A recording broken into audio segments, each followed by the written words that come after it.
With Austin Price, Brent Hubbs, Volquest.com, Instant React Podcast as Tennessee comes to Auburn and loses this football game. 30-17 is the final score.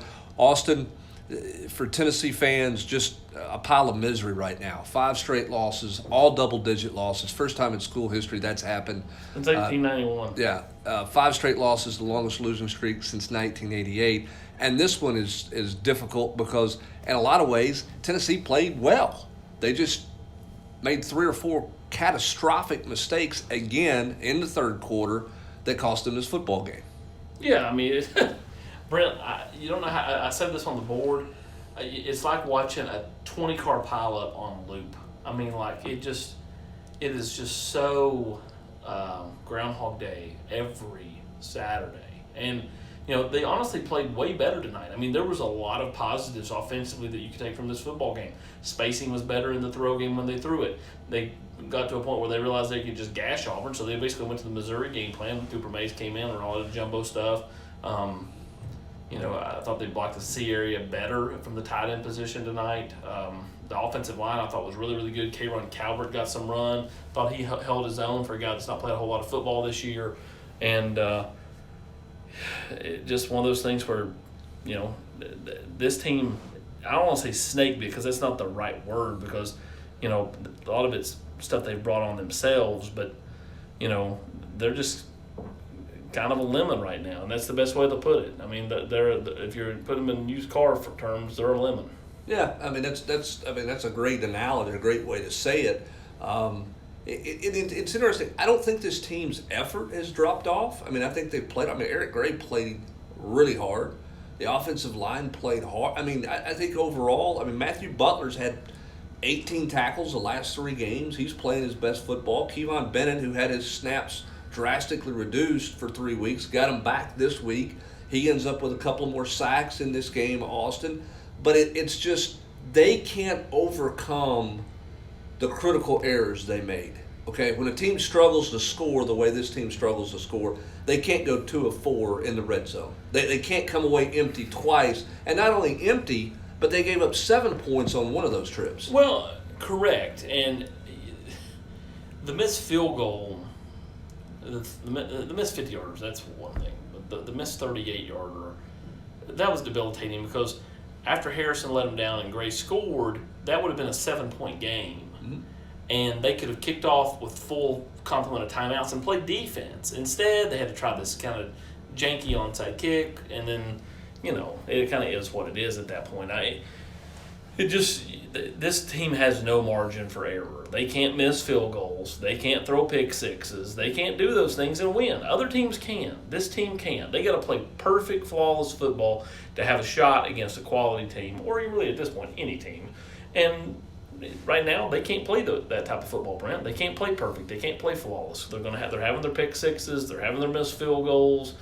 All those little things that are just debilitating happens every Saturday. Yeah, five defensive touchdowns now given up by this Tennessee team in the middle of this losing streak. When you go back to Georgia, the 2 pick sixes at against Kentucky, Again, Alabama, Jared's and then tonight. Jared's thrown more touchdowns to the other team than he has his own team the last 4 or 5 weeks. Yeah. And that's just, and again, for a senior who's played as much football as he's played, that's just a throw. You have to know the clock in your head. If it's not there immediately, Austin, it's got to go in the stands or in the dirt. You can't throw that ball. And he held it, and he stared him down, and then as soon as he let go, you just saw it. Yeah. Like the best attempt to tackle on that was when one of the offensive linemen tried to shove the Auburn player into the guy just to see if he could knock him off his feet. Yeah, it's just a throw. That's a freshman mistake throw. That's just not a throw that any senior, ought to be making, which leads to the question everybody wants to know, when's the Harrison Bailey moment going to happen? And Austin, it sounds like it's not going to happen anytime soon. It sounds like that Jeremy, he acknowledged the mistake, but Jeremy Pruitt was complimentary of JG. And look, JG did some solid things, but not enough solid to overshadow that play. I've been wrong before on JG about that's got to be it. That's got to be it. And I want to go back and see. I said this on the chat. I want to go back and see how many times he's kind of had that's it moment. Right. I mean, he's like a cat. He's got 9 lives. This dude just keeps coming back. He is like the guy from the slasher movie that gets killed and continues to come back. But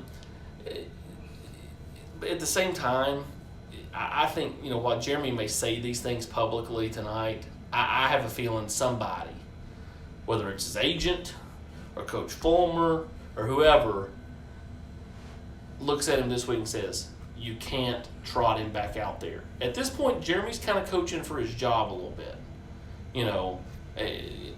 I know what Chris Lowe said. It's no different than anything we've said. They can't go 0-8 after going 2-0 and everything be okay.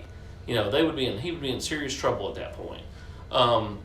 So next week's important, and Joe Rexrode saw this on Twitter, and it makes sense. Joe Rexrode's argument was, if Jeremy's really coaching for his job next week, he's going to go with the guy that he thinks can get him the win, and he thinks it's 2. I think that's the guy he has the most. Believe it or not, as crazy as to say, that's the guy he trusts the most. Because he said on the Vol Network post-game deal, Harrison's doing well. He's got to continue to grow. He's got to continue to work harder. He's got to continue to prepare better during the week to be ready to play on Saturday. My counter to that is this, Austin. If what you're going to do is lean on that offensive line, line up and run the football, okay, and throw it on not have any kind of real exotic or fancy or downfield vertical crazy passing game. If what you were doing in the third quarter is what you're going to do offensively, why can't Harrison Bailey do that? He absolutely can do that. Brent, he's got some limitations because he's not fleet of foot. But he gets the ball out on time, and I get it. When he's come in the game each week, the team has been so far down, the defense isn't really throwing anything crazy at him. Fair. But he, at no point, even when they're kind of collapsing around him, does he panic. He kind of is calm and very composed.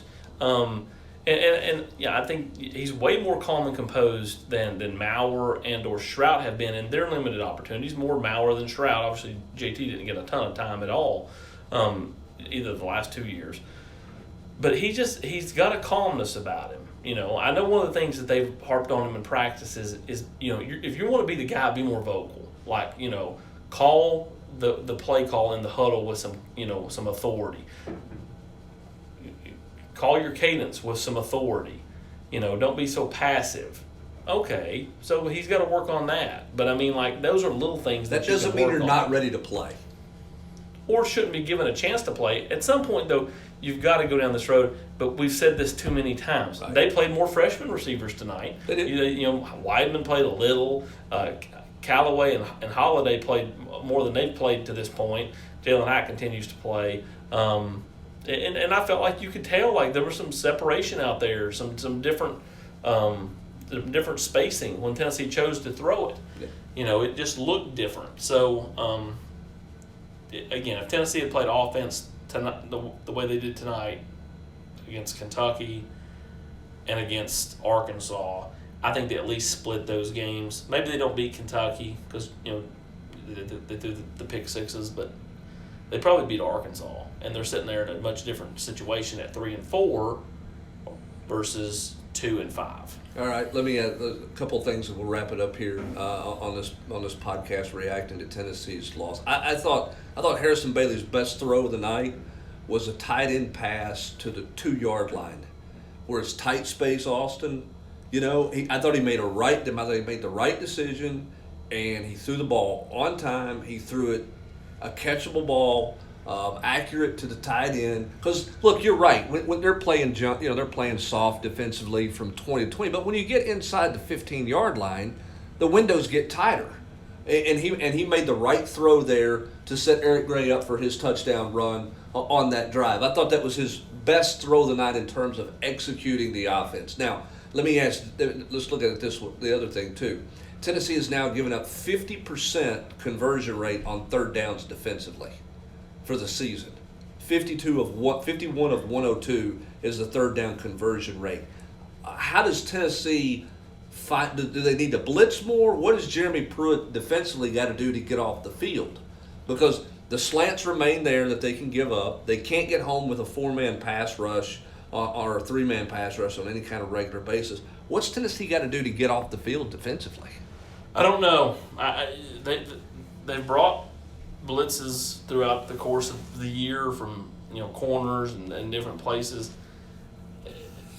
They just aren't getting home, and they've ultimately had a bunch of like tonight. They gave up a lot of yards between the 20s, but they kind of bent but didn't break. They kind of would find a way to get off the field. I mean, they gave up 2 defensive touchdowns, one of which was on a bust. Right. So I mean, I saw somebody, I was scrolling my Facebook page after the game, waiting on Jeremy to talk, and wants Ansley fired. I'm like, I didn't think the defense. Yeah, they have some mistakes, but I didn't think they were the problem tonight. I mean, again, you only give up 23 points defensively. That's not that bad in this league where everybody scores a ton. Yeah, At the end of the day, what did we say that Tennessee had to score to win this football game? I said 28. Technically, they needed 31, but if you take away what the offense gave up, the defense only gave up 23 points. There you go. 28 wins you the ball game. There you go. So, I mean, Tennessee's got to find a way to score more points. They moved it a ton tonight. Offensively, there's some positives you can take. It was not the same offense that we saw at Arkansas or previous weeks. So I think that's a positive. Problem is the points are still, they're still not good enough. 17 points is just not good enough. This isn't 1998. This isn't 2006. This ain't even 2013. Tennessee's got to find a way to score points. They've got to find a way to finish drives.